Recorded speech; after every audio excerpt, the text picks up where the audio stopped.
Halo semuanya, selamat sore. Baik, terlebih dahulu, perkenalkan nama lengkap saya Yulita Bahagia Judoko. Saya dari kelas 1B dengan NIM 221134085.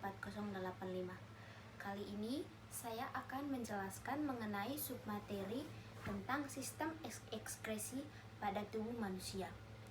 Sistem ekskresi pada tubuh manusia merupakan proses pengeluaran zat-zat sisa metabolisme dari dalam tubuh yang tidak perlu digunakan.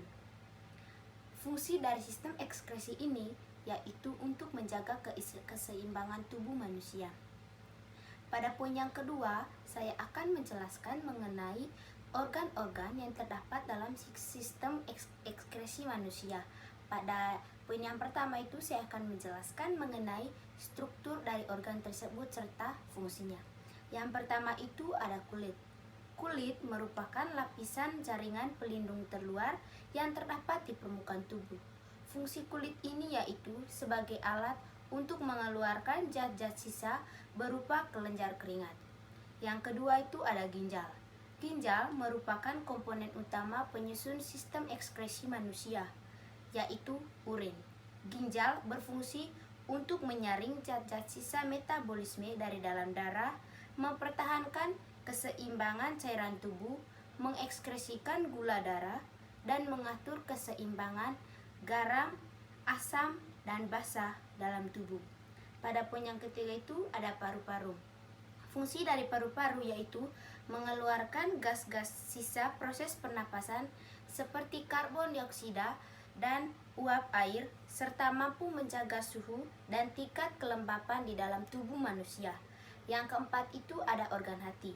Organ hati berfungsi untuk mengekskresikan getah empedu zat sisa dari permukaan sel darah merah yang telah rusak atau telah dihancurkan, atau sebagai penawar racun, menyimpan gula otot, serta pembentukan sel darah merah pada janin manusia. Poin yang ke-B itu ada proses pembentukan urin. Pada proses pembentukan urin ini terdapat 3 hal yang perlu dilakukan. Yang pertama itu ada penyaringan darah atau filtrasi. Dalam penyaringan darah atau filtrasi yang masuk ke ginjal mulai dari pembuluh darah. Tahapan penyaringan terjadi di badan Malpighi bagian nefron ginjal yang terdiri atas glomerulus.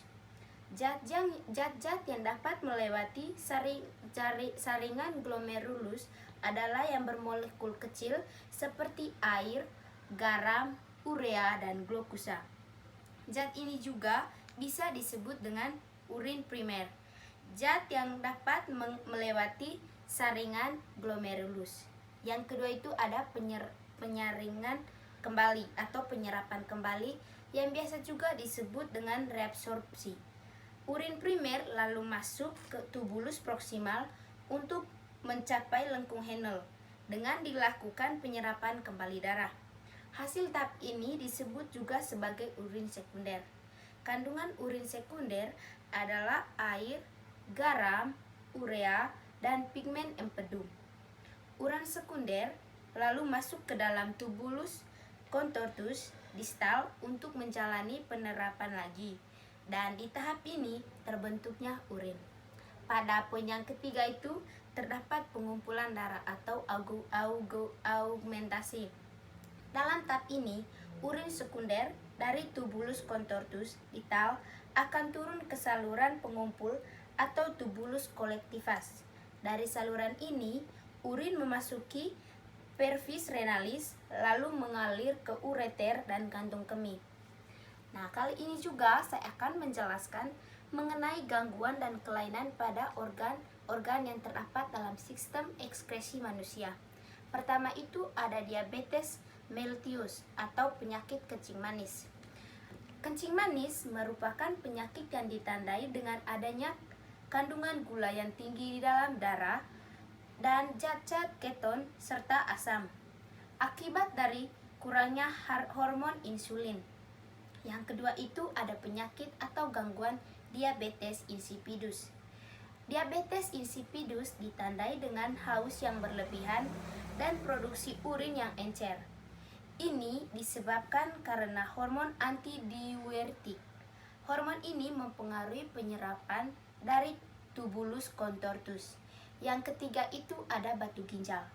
Batu ginjal merupakan penyakit yang disebabkan oleh adanya endapan garam kalsium, fosfat, atau asam urat urin di dalam rongga ginjal, saluran ginjal, dan kandung kemih, sehingga menyulitkan manusia untuk mengeluarkan cairan dari dalam tubuh. Yang keempat itu ada gagal ginjal. Gagal ginjal adalah penyakit yang disebabkan oleh adanya kerusakan ginjal pada bagian korteks, sehingga dapat menyebabkan penimbunan limbah metabolik di dalam darah yang terdapat dalam tubuh manusia. Pada berikutnya, saya akan menjelaskan mengenai cara merawat kesehatan sistem organ ekskresi manusia.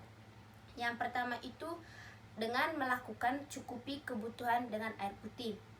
Dengan cukupi minum air putih, tubuh akan terhindar dari kondisi dehidrasi atau kekurangan cairan. Air sangat membantu tubuh untuk melindungi organ tubuh, mengatur suhu tubuh, menjaga keseimbangan tubuh, serta menjaga kulit tubuh.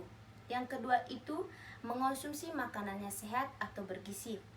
Mengonsumsi makanannya sehat atau bergizi sangat penting bagi kesehatan tubuh manusia, yaitu agar tubuh manusia dapat dipertahan atau bisa juga disebut dengan daya tahan tubuh manusia dapat seimbang. Yang ketiga itu istirahat yang cukup. Dengan kita melakukan atau beristirahat dengan cukup sesuai atau dengan cara teratur, tubuh kita akan terasa kuat dan tanpa adanya rasa sakit dalam tubuh. Dan yang keempat itu rutin berolahraga. Dengan kita rutin berolahraga, tubuh kita akan semakin seimbang dan tidak mengalami keberatan ataupun kesulitan dalam tubuh. Sekian dari saya, terima kasih.